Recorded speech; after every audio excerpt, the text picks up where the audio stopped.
I know that the reading later on in the service is about a storm at sea, but I didn't want to steal the Reverend Martin's thunder. Do you get the pun? Storm, thunder. Are you with me? But I do want to share something with you about water. One of the good things that has come out of me having my accident last January and breaking a bone in my back was the doctor at the hospital said to me that when the bone was mended in my spine, I would be able to swim. Now that makes me very excited because, you see, I can't swim. If I go in water, I sink to the bottom of the pool, and I've never been able to swim. So when he said, you're going to be able to swim, I thought that's a really exciting thing to happen.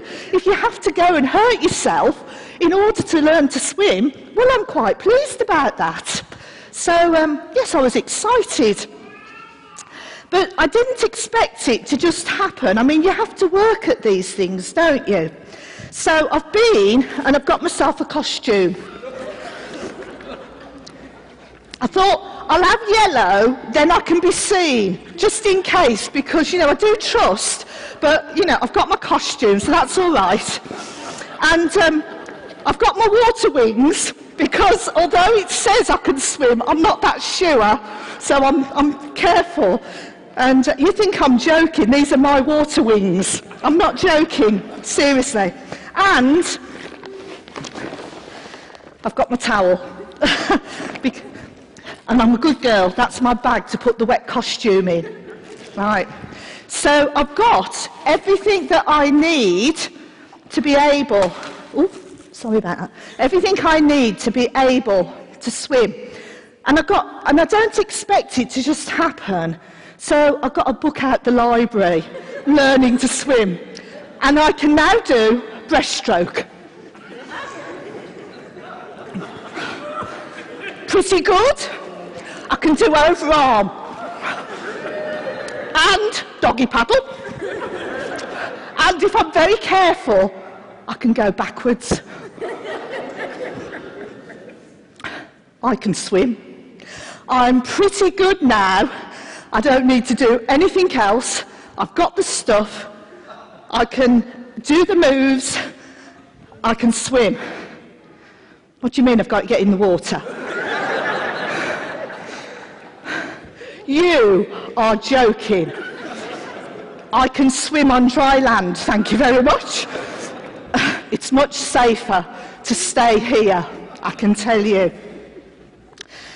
In the Bible, we actually read of an account of one of the disciples called Peter, who was in a boat, and he saw Jesus walking on the water towards him. Now, I have to tell you a little story here. My sister had a dog, and it went by the unfortunate name of Looney, because the children named her. And we were in a place called Cannon Hill Park, which had a big lake. And my sister worked in a children's home, and half the children were one side of the lake, and the other half were the other side of the lake. And Looney spotted the children. It was autumn, and there were leaves on the top of the water. Do you know the dog got halfway across the lake before she realised that she was walking on water and fell flat in? It was like watching a cartoon. Now, you can't walk on water. That's an absolute miracle. Jesus was walking on water, and when Peter saw Jesus walking on water, he stepped out of the boat, because he was in a boat at the time, and he went towards him, and he started to sink. And he had to call to Jesus to save him. He'd stepped out in faith, but then the trust went. A bit like me, when I get into a swimming pool, I'm never so brave till I get actually in the water. And then the trust goes, and I need everything there, the water wings, the lot. And that account of Peter stepping out of the boat reminds me of the times we have to step out of our comfort zones when we're trying to step out in faith, that we go to places that we don't know who we're going to meet.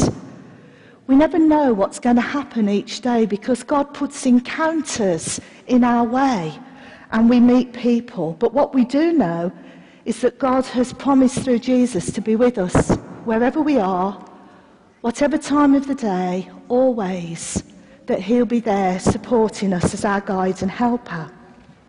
You see, sometimes it's not enough to just talk the talk or walk the walk or swim the swim.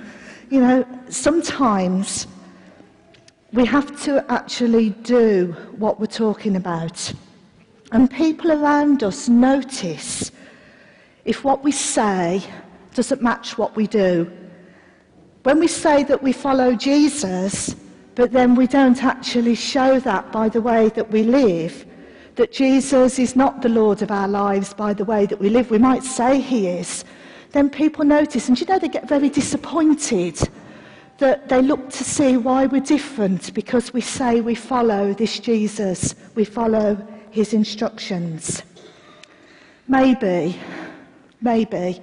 when my back is really better, I'll have the courage to actually get into a swimming pool and try again, because you never know, the doctor might have been right. I might be able to swim. I hope so. But even more so, I pray that I put into action my daily living and in my loving every day to try and do what Jesus did, and that I'll depend on him and that I'll trust him when I'm in a difficult place, because I do know that Jesus is always with me, as he's always with you. We're going to sing, "Oh Jesus, I have promised."